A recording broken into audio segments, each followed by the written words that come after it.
Hello students, आज का जो टॉपिक है वो है पोटेंशियोमीटर। क्या चीज है? पोटेंशियोमीटर। पोटेंशियोमीटर के बारे में कल भी अपन ने थोड़ा सा देख ही लिया था।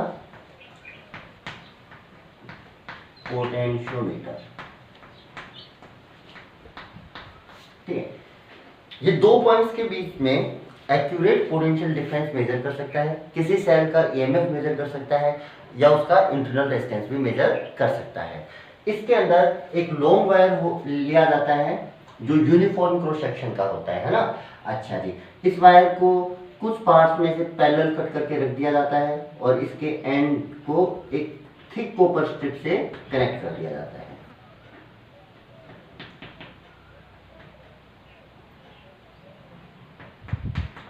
ठीक,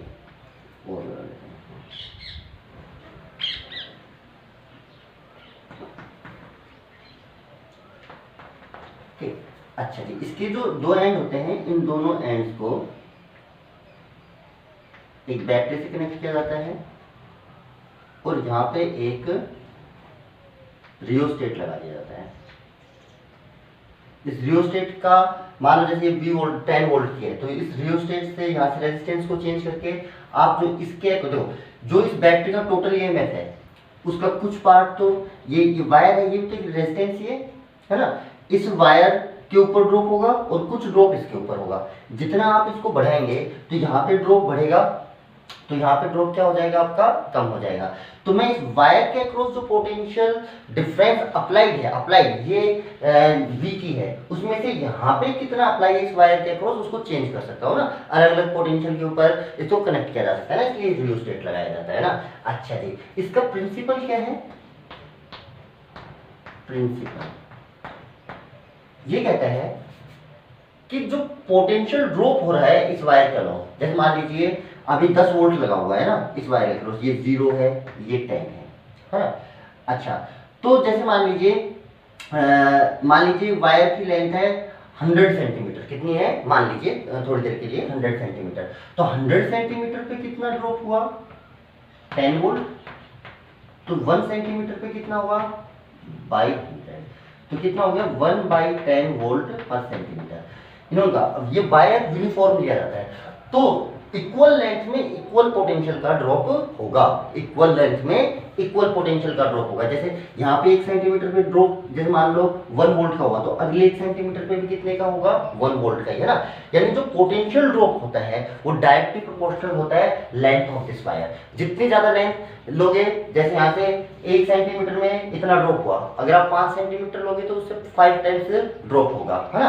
अच्छा, तो जो पोटेंशियल ड्रॉप है वायर के अक्रॉस, तो इसका प्रिंसिपल ये कहता था the potential drop across the wire is directly proportional to its length, directly proportional to its length। यानी जितनी लेंथ ज्यादा लोगे उतना ही पोटेंशियल ड्रॉप आपका इंक्रीज होता जाएगा ना।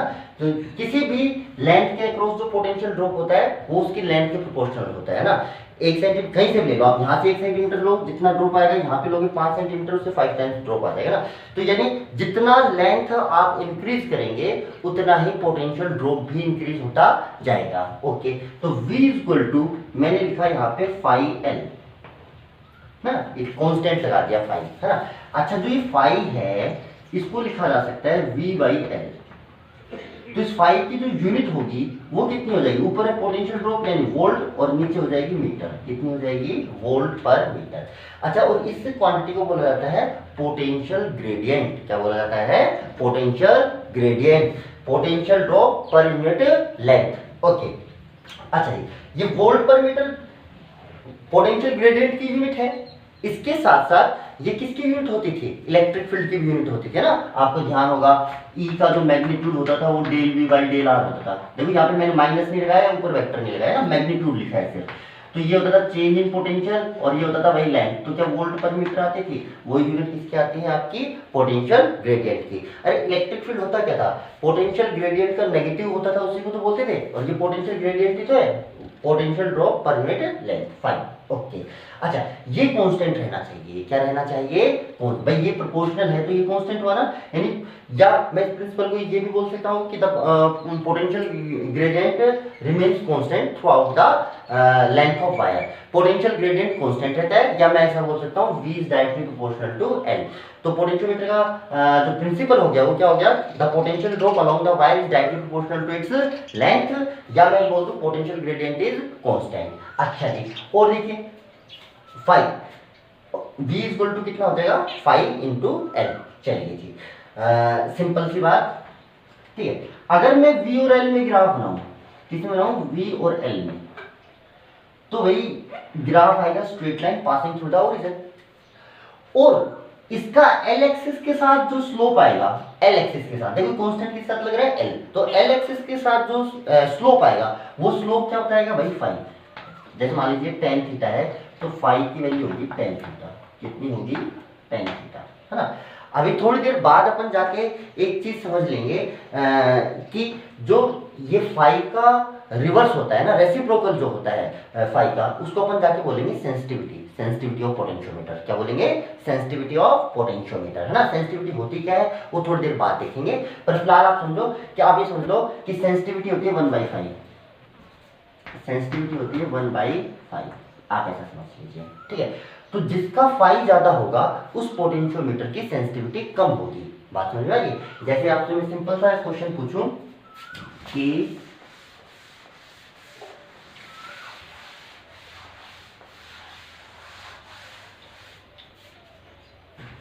कि दो पोटेंशियोमीटर हैं जिसके लिए बी और एल के ग्राफ ये हैं, ए बी वी एल।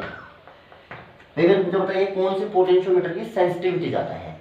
तो आप देखिए इन दोनों में से फाई किसका ज्यादा है, इसका या इसका, एल के साथ ना पहले, तो फाई किसका ज्यादा है भाई, ए का, तो phi A is greater than phi B, इसलिए sensitivity of A is less than sensitivity of B. इसका रेसिप्रोकल होता है ना, उल्टा होता है, तो जो बड़ा है रेसिप्रोकल करोगे तो उतनी छोटी टर्म आएगी। तो इन दोनों में से सेंसिटिविटी किसकी ज्यादा है भाई, बी की, किसकी ज्यादा है, बी की, ठीक है। बाकी अपन सेंसिटिविटी के बारे में जब सेंसिटिविटी ही पढ़ने लग जाएंगे तब आपको और इजीली समझ में आएगा कि ऐसा क्यों होता है ना। पर फिलहाल आप तो जैसे छोटा क्वेश्चन आ जाए, मैं आपको ये दो ग्राफ बना के दे दूं, मैं आपसे बोलूं सेंसिटिविटी किसकी ज्यादा है, तो आप सबसे पहले फाई देख लो किसका ज्यादा है, जिसका फाई ज्यादा है उसकी सेंसिटिविटी कम होगी, है ना।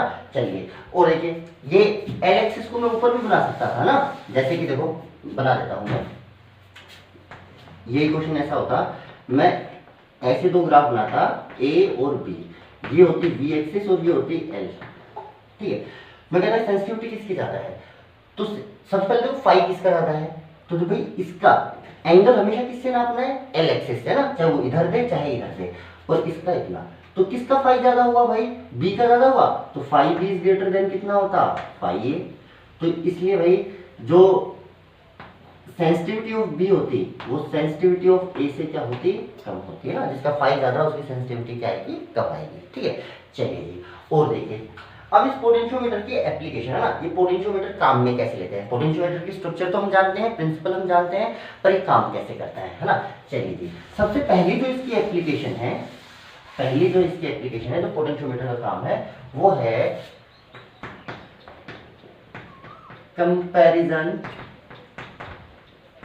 of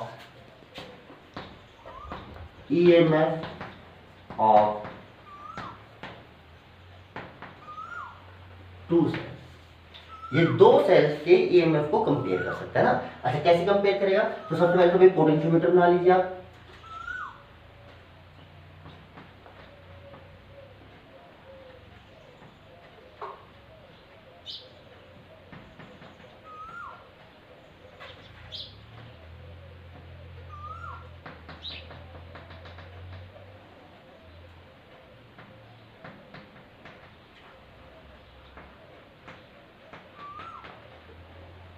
ठीक है। ये क्या है, ये थिक कॉपर स्ट्रिप है ना, क्यों ली जाती है भाई थिक कॉपर स्ट्रिप, ताकि इनका मैं रेजिस्टेंस नेग्लिजिबल मान सकूं ना, यानी ये पॉइंट और ये पॉइंट यहाँ से यहाँ तक लगभग जीरो पोटेंशियल ड्रॉप मानूंगा मैं आपका, ठीक है।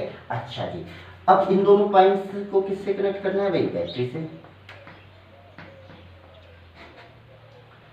यहाँ पे P, यहाँ पे रियोस्टेट, और ये वाला पॉइंट मैंने यहाँ से कनेक्ट कर दिया, ठीक। मान लीजिए ए पॉइंट है, ये बी पॉइंट, ठीक है। अब जो दो सेल मुझे कंपेयर करने हैं, EMF जिनका कंपेयर करना है, ठीक है। अच्छा मान लीजिए मैंने यहाँ पे जो जिनको कंपेयर करना है उस सेल को यहाँ से ऐसे जोड़ो, चलो कंपेरिजन तो बाद में देखेंगे, पहले आप छोटी सी एक बात समझो कि मान लीजिए मैंने यहाँ पे एप्सिलॉन ईएमएफ वाला एक सेल जोड़ दिया। अब इस सेल से यहाँ पे एक गैल्वेनोमीटर जोड़ दो और गैल्वेनोमीटर से जो कि जुड़ेगी वो यहाँ पे जुड़ेगी, ठीक है। अब देखो मैं इसको यहाँ से टच करता हूँ, यूं स्लाइड करना चालू करता हूँ, ठीक है। अच्छा जी, अब आप गौर देखो, मान लीजिए यहाँ पे जो अप्लाइड वोल्टेज V है, तो ये पॉइंट 0 पे, ये पॉइंट कितने पे भाई V।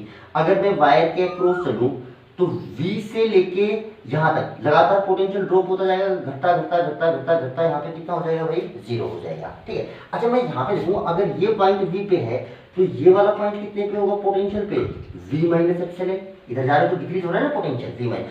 अच्छा मैं इसको यहाँ से जैसे टच करा लूंगा तो लगातार V से पोटेंशियल डिक्रीज होगा, ठीक है। घटता घटता जब जितना पोटेंशियल V माइनस एप्सिलॉन, मान यहाँ से यहाँ तक मैं चला और यहाँ पे पोटेंशियल कितना ड्रॉप हो गया एप्सिलॉन, लगातार घट रहा है ना 0 तक, तो यहाँ पे मान लीजिए ये पॉइंट है, इस पे घटता घटता V से घटता घटता कितना घट गया है एप्सिलॉन, मान लीजिए कितना घट गया ये एप्सिलॉन, यहाँ पे लगातार V से 0 तक घटेगा, तो घटता घटता कोई टाइम ऐसा भी आएगा कि ये V माइनस कितना हो जाएगा भाई एप्सिलॉन। तो जब इस पॉइंट से जब ये गैल्वेनोमीटर टच होगा तो क्या गैल्वेनोमीटर के दोनों एंड सेम पोटेंशियल पे हो जाएंगे? Yes sir. तो गैल्वेनोमीटर से कोई करंट फ्लो नहीं होगा, तो गैल्वेनोमीटर की रीडिंग कितनी आ जाएगी भाई 0। कितनी रीडिंग आएगी इसकी 0। देखो इसके इधर टच करोगे तो देखो ये हायर पोटेंशियल पे होगा और ये कैसे पे, ये तो फिक्स है, ये V है तो ये कितना हो गया। चलो मैं आपको एग्जांपल पे समझाता हूँ। मान लीजिए ये 100 वोल्ट की है मान लीजिए, तो ये कितने पे हो गया भाई 100 पे और ये 0 पे, ठीक है। अच्छा ये मान लीजिए इसका ईएमएफ है 5 वोल्ट, तो भाई ये कितने पे हुआ 95 पे। अभी लगातार घटते घटते घटते घटते जहां पे 95 आया घटता घटता, तो देखो इसके इधर वाले पॉइंट पे देखो, इधर से 100 से चलोगे तो 99, 98, 97, 96, 95 यहाँ पहुंचा है। तो इसके इधर आप टच करोगे तो देखो ये एंड होगा, ये जैसे मान लो आपने यहाँ से टच किया तो ये एंड हायर पोटेंशियल पे होगा और ये एंड किस पे होगा लोअर, ये तो फिक्स है ना 95 पे। पर इस वायर को यहाँ से टच करोगे तो इस गैल्वेनोमीटर में से करंट इस डायरेक्शन में जाएगा। अच्छा इसके इधर टच करोगे तो देखो ये और घटता घटता कितना हो गया 94, तो ये आएगा लोअर पोटेंशियल पे, ये आएगा हायर पोटेंशियल पे, तो करंट इधर फ्लो होगा। तो देखो जब आप इस पॉइंट से इधर टच करोगे तो करंट की डायरेक्शन गैल्वेनोमीटर में इधर है, और इस पॉइंट से इधर टच करोगे तो गैल्वेनोमीटर की डायरेक्शन जो करंट की डायरेक्शन है वो नीचे है, और इस एग्जैक्ट पॉइंट पे टच करोगे तो गैल्वेनोमीटर की रीडिंग कितनी आएगी भाई 0 आएगी। कितनी आएगी भाई 0।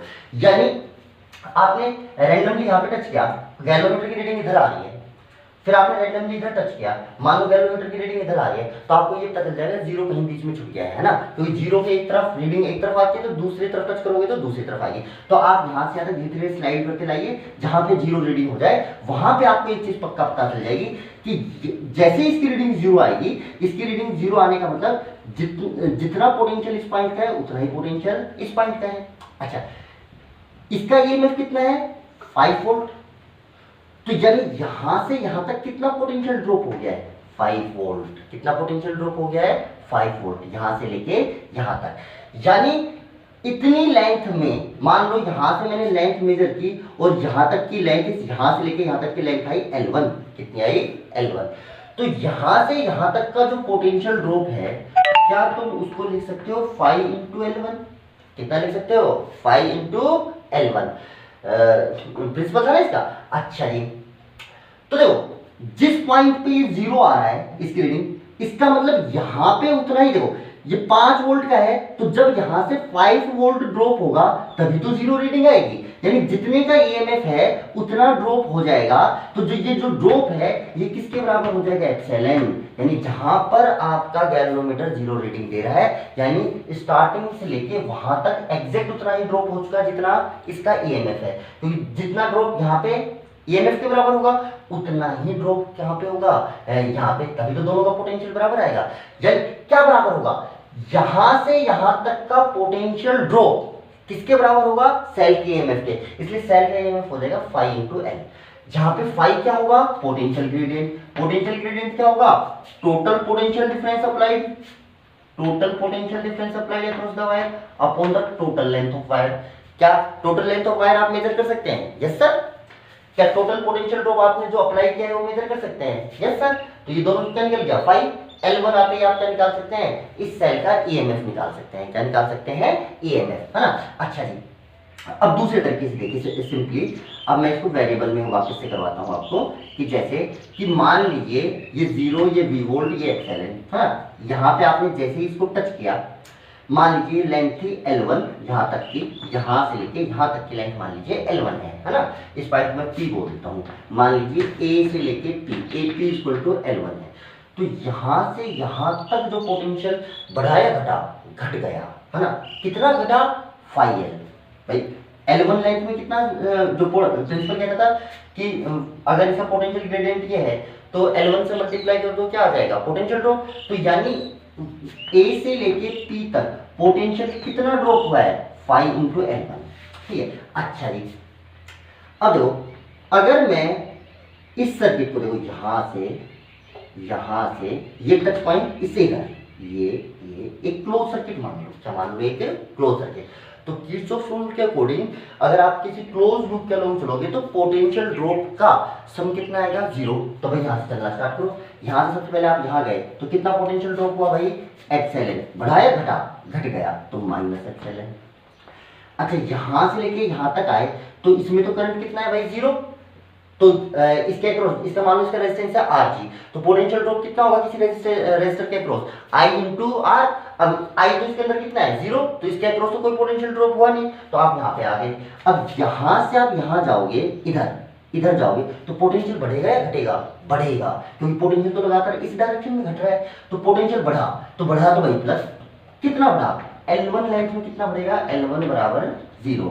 तो एक्सेलेंट की वैल्यू कितनी आ जाएगी, 5 इंटू L1 कितनी आ जाएगी, क्योंकि अभी थोड़ी देर पहले भी निकाला था, है ना, वो मैंने आपको समझाया था, जितना ड्रॉप इधर उतना ड्रॉप इधर होना चाहिए, यानी ये ड्रॉप और ये एक्सेलेंट क्या होंगे भाई, सेम होंगे, है ना, ये मैंने आपको अभी समझाया था, ठीक है। इसको दूसरे तरीके से आप किरचॉफ रूल लगा के भी ऐसा प्रूव कर सकते हो ना, किरचॉफ रूल लगाओ तो B इतना कितना आएगा, या आप वैसे समझ पा रहे हैं तो वैसे समझ लीजिए, या आप ऐसे समझ लीजिए, है ना। अच्छा जी, अब दूसरी चीज कि सर इस सेल का मान लो इंटरनल रेजिस्टेंस R है, तो यहां से यहां तक जब आप जाओगे तो देखो माइनस एप्सिलॉन, तो ये, और इस रेजिस्टर पे कितना ड्रॉप होगा, IR, और I इस ब्रांच में से कितना जा रहा है, 0, करंट तो जा ही नहीं रहा ना इस ब्रांच से, हाँ, क्योंकि ये कोई करंट सर्किट से नहीं ले रहा है। जब ये रीडिंग दे रहा है आपको, जब L1 आप रीडिंग पढ़ रहे हो, तो ये गैल्वेनोमीटर सर्किट से कोई भी ना करंट ले रहा है ना करंट दे रहा है, तो इसके अक्रॉस पोटेंशियल ड्रॉप कितना होगा भाई, 0, है ना। तब भी यानी अगर ये सेल है, ये आइडियल नहीं, इसका इंटरनल रेजिस्टेंस है, तब भी देखो सेल से कोई करंट फ्लो नहीं हो रहा।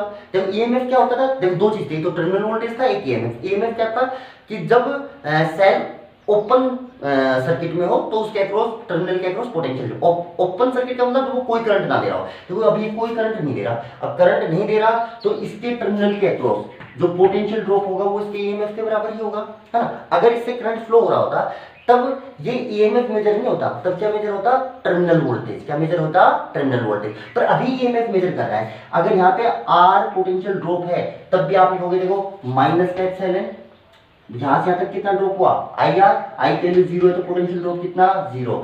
यानी जो फिलहाल इसका इंटरनल रेजिस्टेंस है तब भी ये ईएमएफ मेजर करेगा, क्योंकि जिस टाइम ये रीडिंग दे रहा है उस टाइम इस ब्रांच से कोई भी करंट फ्लो नहीं हो रहा है। बात समझ आ गई। एक सेल का ईएमएफ होता था, एक पोटेंशियल डिफरेंस है ना, टर्मिनल वोल्टेज, तो ये क्या दे रहा है, ईएमएफ। अभी ये इन दोनों पॉइंट्स के बीच का पोटेंशियल डिफरेंस मेजर कर रहा है, और ये पोटेंशियल डिफरेंस किसके बराबर है, ईएमएफ के बराबर, क्योंकि सर्किट से कोई करंट फ्लो नहीं हो रहा। वरना जो पोटेंशियल डिफरेंस होता है कितना होता है, एप्सिलॉन माइनस आई आर, आई की वैल्यू 0, इसलिए जो पोटेंशियल डिफरेंस वो किसके बराबर आएगा, एप्सिलॉन। ये तो भाई अपना क्या मेजर कर रहा है, पोटेंशियल डिफरेंस, और पोटेंशियल डिफरेंस किसके बराबर है, बाय डिफॉल्ट ईएमएफ के बराबर, क्योंकि कोई करंट फ्लो नहीं हो रहा है ना। चलिए अब आपको थोड़ी सी बात समझ में आई, यानी किसी भी सेल को अगर आप ऐसा जोड़ देंगे, किसी भी सेल को आप ऐसा जोड़ देंगे तो जिस पॉइंट के ऊपर वो बैलेंस होगा, जिस पॉइंट पे वो बैलेंस होगा वहां तक तो एप्सिलॉन की वैल्यू हो जाएगी 5 इंटू L1। कितनी हो जाएगी भाई, अगर L1 लाइन पे बैलेंस हुआ है तो कितनी हो जाएगी, 5 इंटू L1 इस सेल का ईएमएफ। ठीक है,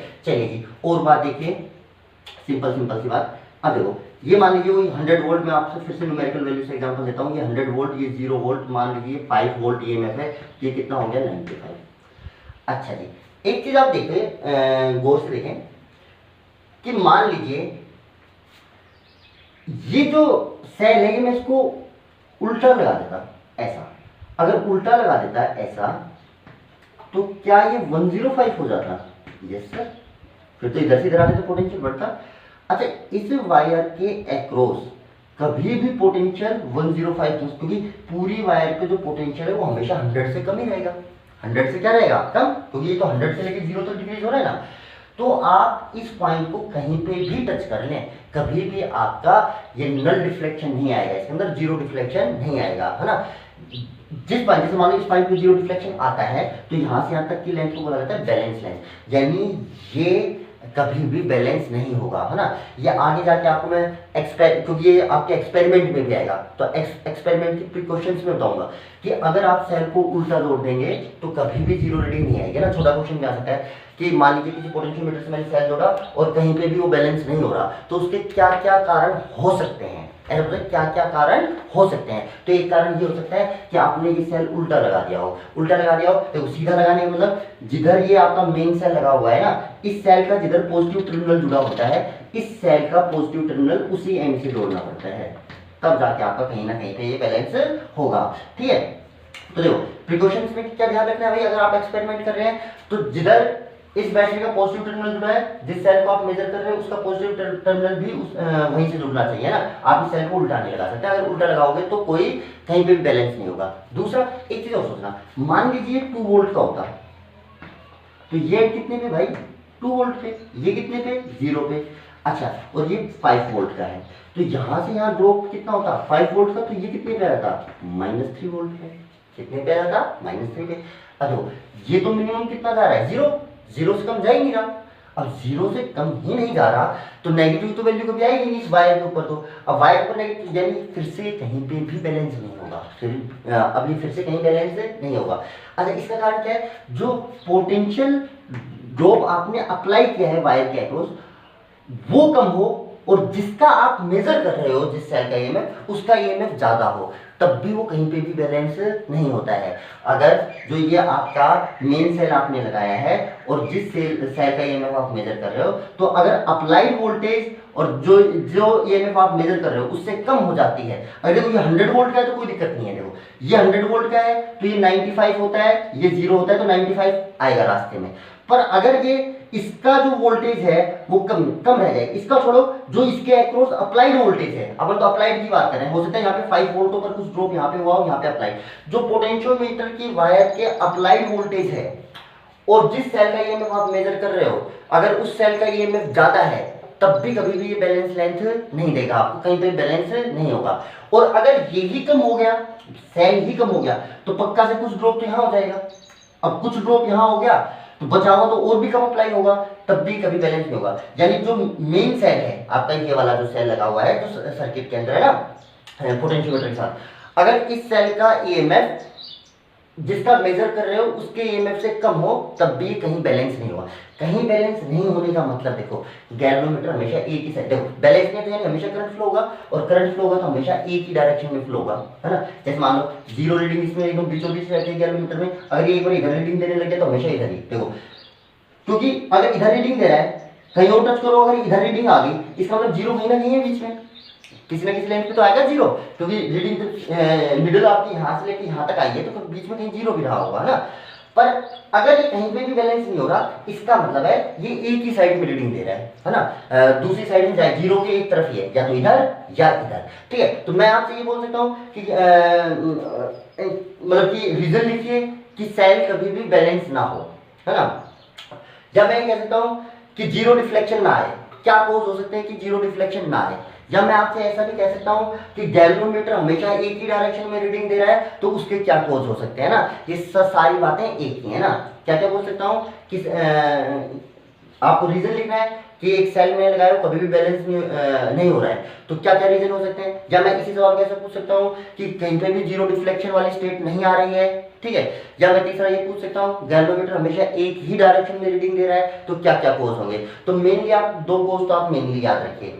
पहला कि अगर जो ये आपने मेन सेल जो पोटेंशियोमीटर के साथ लगाया, अगर इसका ईएमएफ जिसका मेजर कर रहे हो इसके ईएमएफ से कम हुआ तब कहीं बैलेंस नहीं होगा। दूसरा कोज, अगर जिधर इस बैटरी का पॉजिटिव टर्मिनल जुड़ा हुआ है इस सेल का नेगेटिव टर्मिनल उस तरफ से जोड़ दोगे तब भी कभी बैलेंस नहीं होगा। तीसरा रीजन कि अगर आप इस वेक्टर के साथ ज्यादा रेजिस्टेंस जोड़ देंगे तो रेजिस्टेंस अगर ये हायर हुआ तो देखो इसका ईएमएफ ज्यादा है, मान लो ये 5 है, ये 6 वोल्ट है, पर आपने इसके सीरीज में हायर रेजिस्टेंस जोड़ रखा है तो मैक्सिमम ड्रॉप तो यही हो जाएगा, इस रेजिस्टर पे भी तो ड्रॉप होगा। मान लो 2 वोल्ट तो यहीं पे ड्रॉप हुआ तो अप्लाइड कितना बचेगा 4 वोल्ट, तब भी ये कहीं बैलेंस नहीं होगा। तो मेन आप 3 रीजन याद रख लीजिए। पहला कारण कि अगर ये मेन ड्राइवर सेल का आपका ईएमएफ जिस सेल का आप मेजर कर रहे हो इस सेल से कम है तब बैलेंस नहीं होगा। दूसरा रीजन, अगर इस सेल का नेगेटिव टर्मिनल इस सेल के पॉजिटिव टर्मिनल की तरफ जोड़ दिया गया है। तीसरा कोज ये हो सकता है कि आपने इसके सीरीज में बहुत हाई रेजिस्टेंस जोड़ दिया है तब भी ये कभी भी बैलेंस नहीं होगा। बात समझ में आ रही है आपको? ओके चलिए जी और देखें।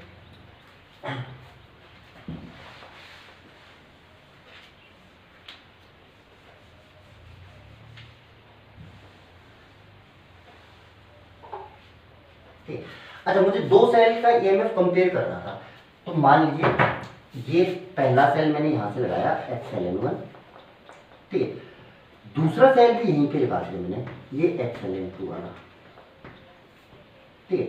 अब इसके ये दो एंड है ना, इसको मैंने 2 पॉइंट से यहाँ पे ले जाके बांध दिया, ठीक है। यहाँ पे तीसरा पॉइंट लगा हुआ है जिससे मैंने गैल्वेनोमीटर का वायर जोड़ा। अब इसके साथ स्विच लगा हुआ है, उस स्विच को चाहूं तो मैं यहाँ से यहाँ इनके बीच में कनेक्ट कर सकता हूँ, चाहूं तो इनके बीच में कनेक्ट कर सकता हूँ। मान लो ये 1 है, ये 2 है, ये आपका 3 है, ठीक है। तो देखो जब आप इससे कनेक्ट करोगे तो ये वाला सेल सर्किट में कनेक्ट हो जाएगा, और जब आप इससे हटा के इस पे टच करोगे तो ये वाला सेल इससे कनेक्ट हो जाएगा, है ना। अच्छा यानी मैं चाहूं तो इसको कनेक्ट कर सकता हूँ सर्किट में, चाहूं तो इसको कनेक्ट कर सकता हूँ ना। इसको बोला जाता है टू वे की। क्या बोला जाता है? टू वे की, ठीक है। बाकी अपने लैब में चलेंगे तो आपको दिखाएंगे ना टू वे की कैसे होती है ना। अब पर काम क्या होता है, मैं चाहूं तो इधर कनेक्ट कर सकता हूँ, चाहूं तो इसको इधर कनेक्ट कर सकता हूँ ना। और इसके साथ मान लीजिए मैंने की सबसे पहले कनेक्ट की 1 और 3 के बीच में। किसके बीच में कनेक्ट की? 1 और 3 में। तो ये सेल कैसा हो गया? सर्किट में आ गया और ये सर्किट से बाहर हो गया, है ना। मान लीजिए ये यहाँ पे P पॉइंट पे बैलेंस हुआ और आपने मेजर कर लिया A से लेके P तक की डिस्टेंस मान लीजिए L1 है। अब ये बैलेंस है, इसका मतलब जो इसका EMF है वो किसके बराबर हो गया भाई? phi L1 के। किसके बराबर हो गया? phi L1 के, ठीक है। अब आपने इसको इधर से हटा के इस 2 से कनेक्ट किया और वापस इस ज्योति को इसके ऊपर स्लाइड करना चालू किया। मान लीजिए इस बार ये यहाँ पे जाके बैलेंस हुआ Q पॉइंट पे, है ना। और मान लीजिए A से लेके Q की वैल्यू है L2। आपने किसके बीच में कनेक्ट किया है? 1 और 2 के बीच में। तो इसका मतलब XLN2 की वैल्यू कितनी हो गई? phi into L2, phi into L2। ये किसकी वैल्यू हो गई? XLN2 की। अगर मैं इन दोनों इक्वेशन को डिवाइड कर दूं, दोनों इक्वेशन को डिवाइड कर दूं,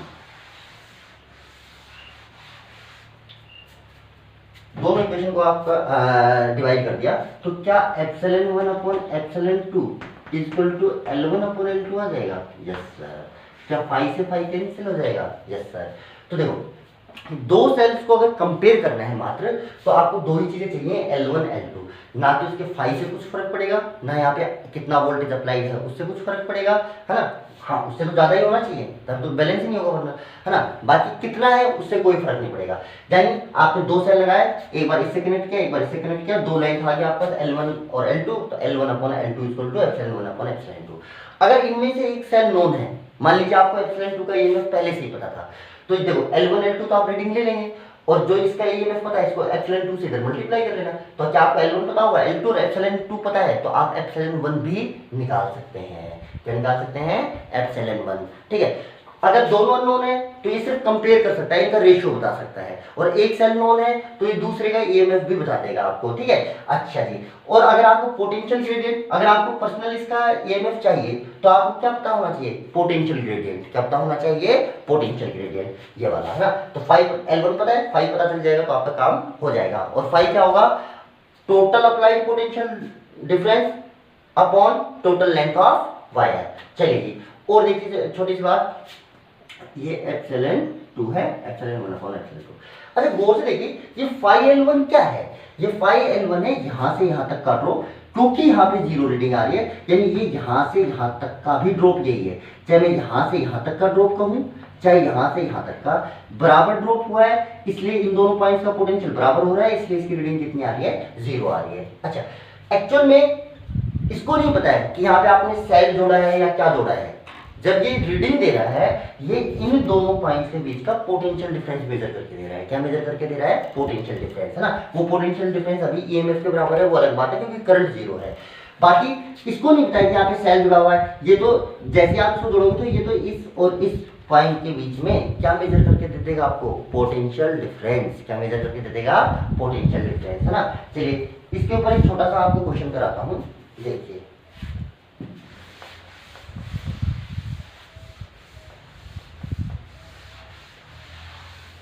क्वेश्चन करते टाइम पोटेंशियोमीटर को इतना लंबा बनाने की जरूरत नहीं है। पोटेंशियोमीटर है क्या, एक लंबी वायर है, तो बार बार ऐसे मोड़ मोड़ के, वो तो उसकी स्ट्रक्चर बताई थी मैंने आपको ना, डायग्राम लाइन तो सिंपल देखो, एक वायर ले लो, एक वायर को ये यहाँ से बैटरी से कनेक्ट कर दो, इसके साथ में एक वेरिएबल रेजिस्टेंस यानी रियोस्टेट जोड़ दो, एक की जोड़ लो और ये जोड़ लो, ये वो पूरा वायर है ना जो बैटरी। पिछली बार ये ऐसे बना हुआ साइड में, मैंने इसको ऐसा बना दिया, ठीक है। अब बैटरी का पॉजिटिव टर्मिनल इधर से जुड़ा हुआ है, तो इस एंड से देखो मैंने कैसे जोड़ा, एक सेल मैंने जोड़ा ऐसे और एक सेल ये, ठीक। ये एप्सिलॉन 1 वाला है, ये एप्सिलॉन 2 वाला है, और ये दूसरा इसका कॉम्बिनेशन मैंने ऐसा बनाया ये और, ठीक। मैंने कहा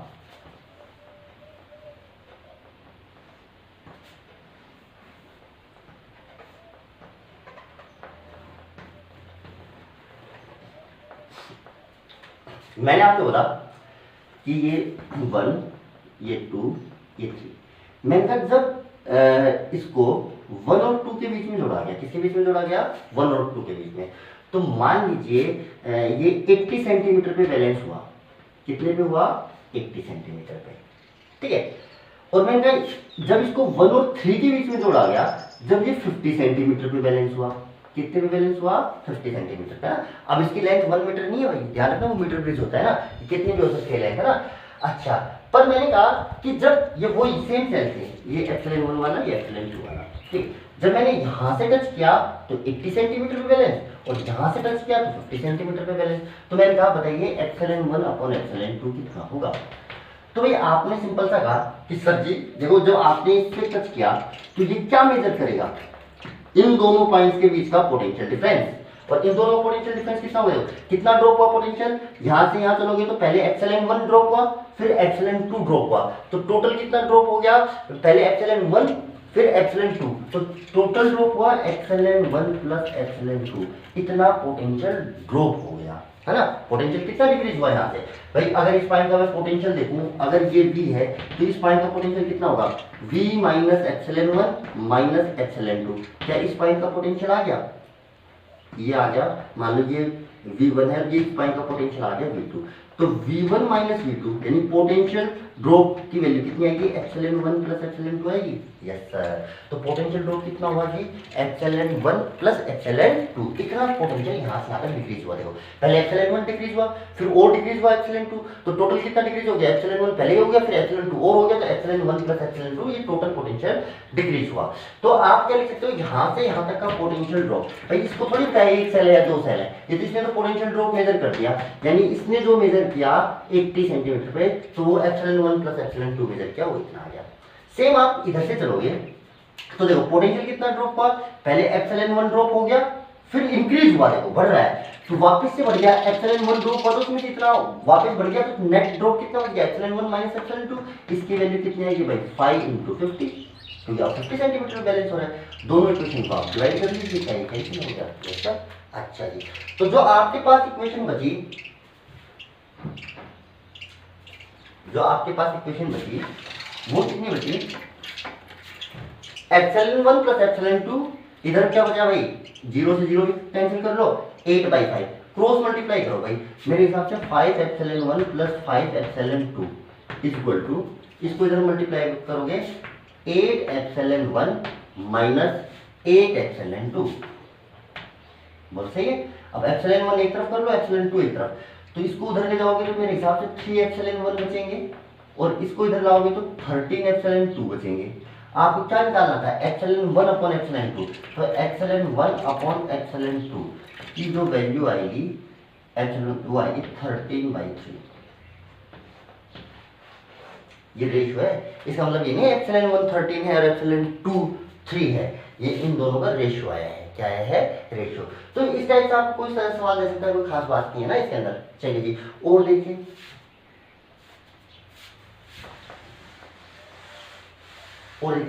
अगर नीचे का सर्किट में चेंज करता हूँ, पोटेंशियोमीटर में तो कोई चेंज होगा, नीचे का सर्किट को मैं चेंज करता हूँ। देखो चलो, मैंने यहाँ पे सिंपल सा एक सर्किट जोड़ दिया, ऐसा मान लीजिए।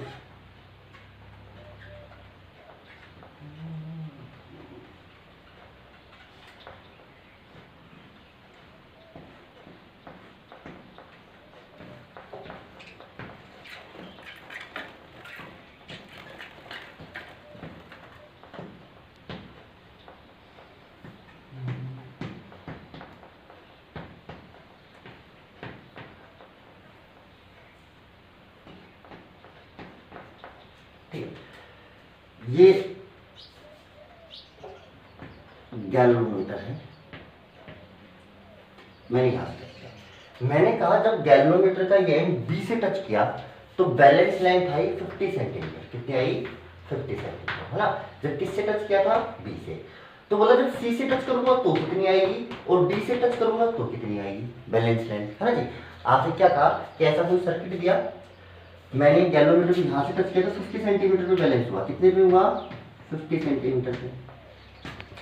मैंने आपसे पूछा जब उसको सी से टच करोगे तब कितने पे बैलेंस होगा, और डी पे टच करोगे तब कितने पे बैलेंस होगा। चलिए आप आइए गौर से, ये 50 सेंटीमीटर पे बैलेंस हो रहा है। कितने सेंटीमीटर पे बैलेंस हो रहा है, 50 सेंटीमीटर पे। अच्छा जी, यानी 5 × 50 यानी 5 × L, कितनी लेंथ, 50। कितनी लेंथ, 50 लेंथ पे बैलेंस हो रहा है। तो 5 × 50 ये क्या होता है, जो 5 × L होता है ये होता है पोटेंशियल ड्रॉप। यानी अभी ये क्या मेजर कर रहा है, इन दोनों पॉइंट्स के बीच का पोटेंशियल ड्रॉप मेजर कर रहा है। यानी ये मेजर कर रहा है VA - VB। इसको भाई नहीं पता रहता कि सेल, आपने यहाँ पे सेल था या रेजिस्टेंस आ गया। ये तो जिन दो पॉइंट्स के बीच में, इसका एक पॉइंट यहाँ से कनेक्ट है, दूसरा पॉइंट गैल्वेनोमीटर यहाँ से टच किया, तो ये तो इन दोनों पॉइंट्स के बीच का पोटेंशियल डिफरेंस मेजर करके आपको दे देगा। अच्छा, जब ये पोटेंशियल डिफरेंस मेजर करके दे रहा है, जब यहाँ से टच है, तो यानी इन दोनों पॉइंट्स के बीच का मेजर करके दे रहा है आपको ना।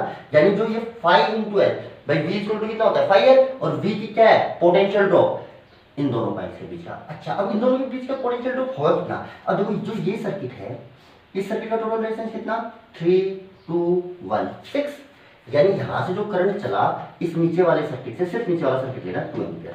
कितना करंट चला भाई, 2 एम्पियर। अच्छा, अब ये जो 2 एम्पियर करंट इसमें जाएगा तो इसके अक्रॉस पोटेंशियल ड्रॉप कितना होगा भाई, 2 volt. I × R।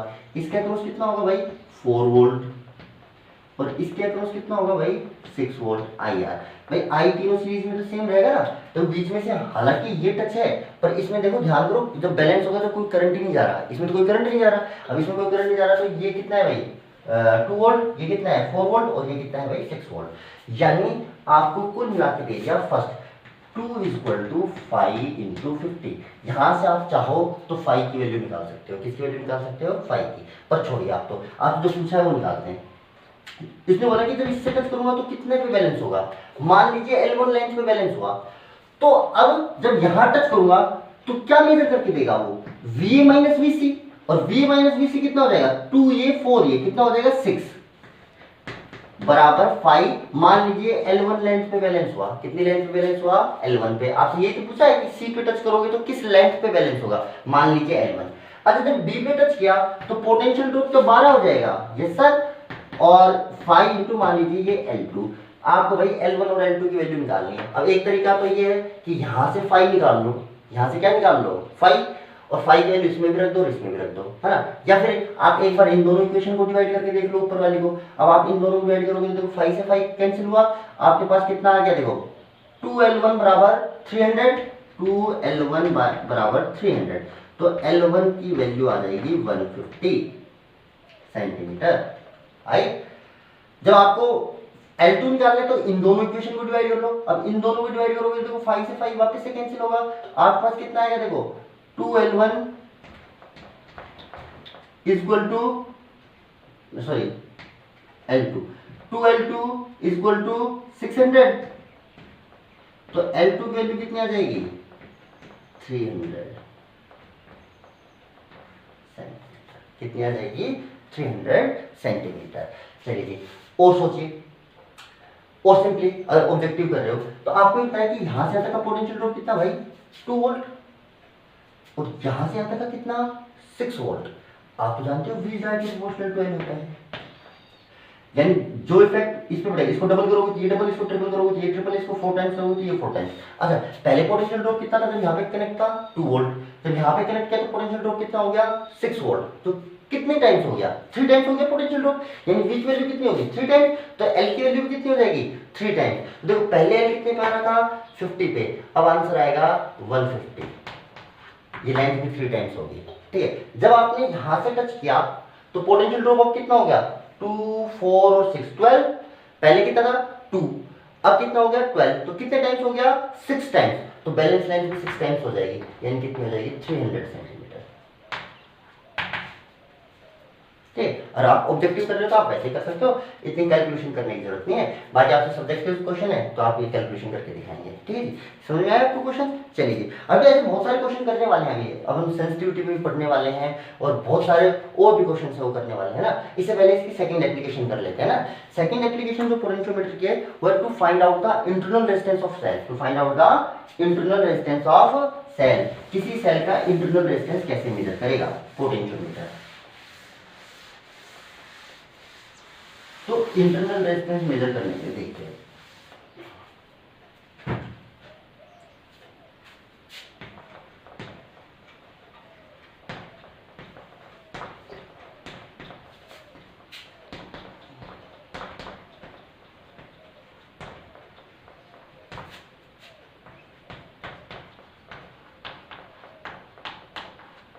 Measurement of internal resistance. Okay चलिए सबसे पहले पोटेंशियोमीटर बना लो भाई अपना, ये तो पोटेंशियोमीटर है।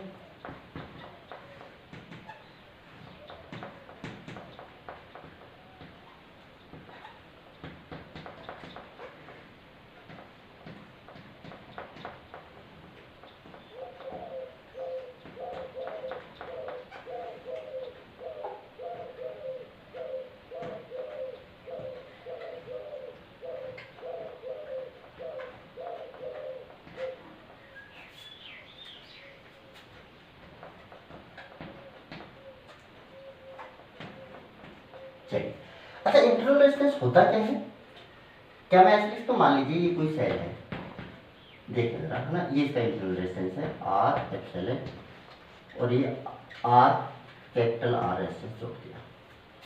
ठीक है तो देखिए सर्किट में जो करंट चलेगा I, क्या वो चलेगा epsilon upon R plus R, बोलो चलेगा। ठीक है अच्छा तो इस सेल के अक्रॉस जो पोटेंशियल डिफरेंस होगा वो कितना होगा, अगर I करंट सर्किट से चला तो इसके अक्रॉस जो पोटेंशियल डिफरेंस होगा V इक्वल टू IR होगा, तो जो V की वैल्यू है वो कितनी हो जाएगी, देखो epsilon upon R plus R, तो भाई करंट हो गया इनटू भाई R IR है ना। अच्छा जी तो जो इस R की वैल्यू है ये मान लो आपको निकालनी है, तो इस R को इधर भेज दो, देखो कितना आएगा, देखो R plus R is equal to epsilon by V, और इस R को नीचे ही भेज दो। चलो चलो कैसे कर लो, इस R को अंदर, ठीक है स्मॉल r की वैल्यू निकालनी है तो इसको इधर भेजो, तो स्मॉल r इक्वल टू कितना हो जाएगा epsilon by V into R minus R, R common ले लीजिए भाई, ये हो जाएगा epsilon minus V by V into R, ये स्मॉल r की वैल्यू होती है। तो किसी भी सेल का इंटरनल रेजिस्टेंस निकालने के लिए आपको किसकी जरूरत पड़ती है, एक तो उसके ईएमएफ की, और ईएमएफ निकालना तो मैं अभी सीख गया हूँ है ना जी। अच्छा एक पड़ती है उसके टर्मिनल वोल्टेज की, है ना, जो पोटेंशियल डिफरेंस है ना, कब जब वो R रेजिस्टेंस है भाई, एप्सिलॉन तो किसी भी सेल का फिक्स होता है ना, पर टर्मिनल वोल्टेज तो किस पर डिपेंड करता है, एक्सटर्नल रेजिस्टेंस आपने क्या जोड़ा है, लोड रेजिस्टेंस कितना है ना, तो जिस लोड रेजिस्टेंस में जितना पोटेंशियल डिफरेंस आ रहा है, देखो लोड रेजिस्टेंस तो आप जोड़ोगे किसी भी सेल के अक्रॉस, तो लोड रेजिस्टेंस आपको पता होगा। आपको देखो अब क्या क्या पता होना चाहिए, एप्सिलॉन एक लोड रेजिस्टेंस आप जोड़ोगे और एक जब ये लोड रेजिस्टेंस जुड़ा हुआ है बैटरी के साथ जिसमें वो करंट फ्लो करा रहा है, उस समय उसका पोटेंशियल डिफरेंस कितना आ रहा है। अगर ये तीन चीजें पता चल जाएंगी तो इंटरनल रेजिस्टेंस निकल जाएगा। इसमें से एक्सएलएन निकालना तो आप सीख चुके हो, आर आप खुद अप्लाई करोगे तो आर की वैल्यू आपको पता होगी। अब आपको एक क्या चीज निकालनी है, वी। वी क्या है, पोटेंशियल डिफरेंस ही है सेल के टर्मिनल्स के अक्रॉस, पर जब वो करंट किस में फ्लो करा रहा हो, आर रेजिस्टेंस में। यानी आपको सेल के जो सेल आप जिसका इंटरनल रेजिस्टेंस निकाल रहे हो उसका दो चीजें निकालनी है, एप्सिलॉन। एप्सिलॉन कब निकलेगा, एप्सिलॉन है उसके टर्मिनल्स के बीच में पोटेंशियल डिफरेंस जब वो कोई करंट नहीं दे रहा हो तब निकालना है एक तो, और दूसरा उसका पोटेंशियल डिफरेंस उसी के टर्मिनल के अक्रॉस फिर से निकालना है जब वो आर रेजिस्टेंस में करंट दे रहा हो, है ना। अच्छा जी, तो अगर ये दो चीज निकाल पाए तो आपका इंटरनल रेजिस्टेंस निकल जाएगा, है ना। ये इंटरनल रेजिस्टेंस का फॉर्मूला है, मैं इसी को छोड़ देता हूँ, बाकी सब मिटा देता हूँ, है ना। किसी को इतना ये समझने में दिक्कत आ रही है इंटरनल रेजिस्टेंस ये ऐसा कैसा है, तो थोड़ा वो सिंपल भी कर सकते हैं। देखो अब आप ऐसे कर लो, V equal to epsilon minus I R कर लो, ठीक है। तो आई आर को इधर ले आओ, I R equal to epsilon minus V, R को लिख लो epsilon minus V by I, और आप जानते हो V equal to I R होता है, तो जो I की वैल्यू है उसको क्या लिख सकते हो, V बाई आर लिख लो भाई इसको, तो एप्सिलॉन माइनस वी इसको लिख लो V बाई आर, एक ही बात है ना।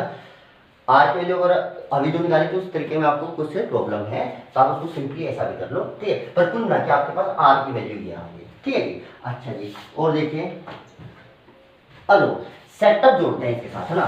सेटअप सबसे पहले सेल का ईएमएफ निकालना है तो उस सेल को वही यहां जोड़ दो, और ये इंटरनल रेजिस्टेंस। अच्छा, इसके साथ आपको गैल्वेनोमीटर जोड़ दोगे तो देखो जब भी गैल्वेनोमीटर रीडिंग देगा तो वो तो क्या बताएगा, एप्सिलॉन, क्योंकि जब वो रीडिंग देगा तो कोई भी करंट फ्लो नहीं हो रहा सेल से, और कोई भी करंट फ्लो नहीं हो रहा तो वो तो एप्सिलॉन देगा, है ना। अच्छा, पर मुझे तो तब भी रीडिंग लिखनी है जब वो आर रेजिस्टेंस में करंट दे रहा हो। अच्छा, अब ये आर रेजिस्टेंस में कैसे करंट देगा, इसके साथ पूरा सर्किट जोड़ दो, जो अभी आपका ये सर्किट में आया था ना, ये आर रेजिस्टेंस के साथ, है ना। आप एक काम करो, इसके साथ पूरा सर्किट जोड़ दो, ये आर रेजिस्टेंस जोड़ दो। अच्छा, अब मैं गैल्वेनोमीटर को यहां जोड़ूं तो इन दोनों पॉइंट्स के बीच में पोटेंशियल डिफरेंस बताएगा, है ना। अच्छा, ये पोटेंशियल, अब ये क्या इस आर रेजिस्टेंस में करंट दे रहा है, यस सर, अब ये आर रेजिस्टेंस में करंट दे रहा है। तो अब जब ये रीडिंग देगा तो वो क्या बताएगा, टर्मिनल वोल्टेज, क्या बताएगा, टर्मिनल वोल्टेज। तो अब एप्सिलॉन कैसे बताएगा, अब अगर ये इसमें करंट देगा तो जब भी आप इसको मेजर करोगे तो पोटेंशियल डिफरेंस बताएगा। तो इसके लिए इन्होंने क्या किया, इस आर रेजिस्टेंस के साथ, इस आर रेजिस्टेंस को मैं बना देता हूं रेजिस्टिंग बॉक्स से, आर बी, ये रेजिस्टिंग बॉक्स है ना। रेजिस्टेंस बॉक्स कैसा होता है, जिसमें से आप जितना रेजिस्टेंस चाहो उतना अप्लाई कर सकते हो ना, आर वैल्यू जो आप चाहोगे वो रख सकते हो ना। अच्छा जी, और इसके साथ उन्होंने जोड़ दी भाई की, ये जोड़ दी। अब की जो ओपन रहेगी तो ये सर्किट में कोई करंट नहीं देगा, उस समय मैं अगर रीडिंग लूंगा तो जब कोई करंट ही नहीं दे रहा है सेल तो ये क्या पता चलेगा मुझे, ईएमएफ। और जब ये की लगा दूंगा तो ये सर्किट में करंट दे रहा होगा, और जब ये करंट दे रहा होगा तो अब मुझे जब ये बैलेंस होगा तभी मुझे क्या देगा, वी। वो इन दोनों, ये तो हमेशा इन दोनों पॉइंट्स के बीच में पोटेंशियल डिफरेंस देता है। एक बार आपने की हटा के रीडिंग ली तब ये पोटेंशियल डिफरेंस किसके बराबर था, एप्सिलॉन के बराबर, कोई करंट नहीं जा रहा। फिर आपने की लगाई तो करंट इस सर्किट में तो फ्लो हो रहा है ना, तब आपने दोबारा रीडिंग ली तब ये सेल करंट दे रहा था, तो अब ये क्या बताएगा कि ये रीडिंग इन दोनों पॉइंट्स के बीच का पोटेंशियल डिफरेंस क्या होगा, V। अब एप्सिलॉन नहीं होगा, जब सेल करंट नहीं देता है तो जो इन दोनों पॉइंट्स का पोटेंशियल डिफरेंस है वो क्या होता है, एप्सिलॉन। जब करंट दे रहा होता है तो इन दोनों पॉइंट्स का पोटेंशियल डिफरेंस कितना होगा, V के बराबर। तो भाई अब आपको तरीका मिल गया, सबसे पहले आपने की हटाई और इसको बैलेंस करना स्टार्ट किया। मान लो ये L1 लेंथ पे बैलेंस हुआ, कितने पे हुआ, L1 लेंथ पे, तो मेरे को सीधा सा पता चल गया epsilon equal to 5 into L1, ठीक है, क्योंकि ये की हटी हुई थी। दूसरी बार आपने की लगा दी और की लगाई, उसमें मान लीजिए इसका रेजिस्टेंस R था, कितना रेजिस्टेंस निकाल रखा था आपने इससे, R। तो अब जो बताएगा, अब पोटेंशियल डिफरेंस मान लो L2 लेंथ पे बैलेंस हुआ, कितने लेंथ पे बैलेंस हुआ, मान लीजिए L2 पे, ठीक है। तो 5 ये कितना हो जाएगा, 5 इंटू L2। चलिए मैं आपसे पूछूं कि L1 और L2 में से कौन सा ज्यादा आएगा? अब नॉर्मली एक बात पूछूं तो देखो, एक बार ये एप्सिलॉन आ रहा है, एक बार V, और एप्सिलॉन तो V से हमेशा ज्यादा होगा in the case of discharging. Charging के केस में V ज्यादा होता है एप्सिलॉन से, पर फिलहाल भी करंट दे रहा है ना ये सेल, तो कौन ज्यादा होगा, एप्सिलॉन या V? Sir epsilon. अब एप्सिलॉन ज्यादा होगा तो क्या ज्यादा होगा भाई? L1। तो सीरीज बात है, जब ये की निकली रहेगी यानी ये सर्किट ओपन रहेगा उस समय रीडिंग ज्यादा आएगी, दोबारा जब आप की लगा के दोबारा रीडिंग लोगे तो थोड़ी सी रीडिंग कम आएगी। चलिए आपके पास आ गया भाई एप्सिलॉन आ गया, V आ गया, और ये आपने जो रेजिस्टेंस निकाला ये आपको पता ही है। अब देख लीजिए जो इंटरनल रेजिस्टेंस की जो वैल्यू होती है वो कितनी होती है भाई? Epsilon minus V by V, और ये V उस टाइम का जब लोड रेजिस्टेंस कितना था R, जिसकी वैल्यू आप यहाँ से पढ़ोगे।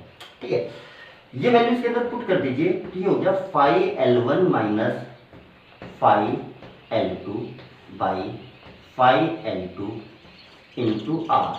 मुझे ऐसा लग रहा है 5 तो कॉमन आके कैंसिल हो गया, अब L2 को डिवाइड कर लो तो आपका फाइनल इंटरनल रेजिस्टेंस का जो फॉर्मूला बचा वो बचा L1 by L2 minus 1 into R।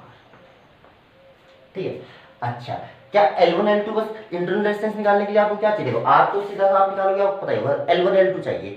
L1 L2 क्या है? एक L1 है जब ये की ओपन थी उस समय बैलेंस लेंथ, L2 क्या है जब की क्लोज थी उस समय ये बैलेंस लेंथ है ना। कौन सी वाली की? ये वाली है ना, दो की है, देखो ये K1 है ये K2 है। जब K1 तो L1 क्या है? The balance length when K1 is open, और L2 क्या है? Balance length when K2 is close. Okay, देखो ये की लगी हुई इसको क्लोज बोलते हैं, नहीं लगी हुई तो इसको ओपन बोलते हैं ना। अच्छा जी, बाकी जब क्वेश्चन आएगा तो क्वेश्चन में लैंग्वेज ऐसे देगा कि मैं पहले एक बार की लगाई उसमें बैलेंस लेंथ इतनी आई, फिर की हटाई फिर बैलेंस लेंथ इतनी आई। तो जब की नहीं होती है तो क्या होता है भाई? L1, और जब की लगा लेता है तो कितने हो जाता है भाई? वो L2, है ना।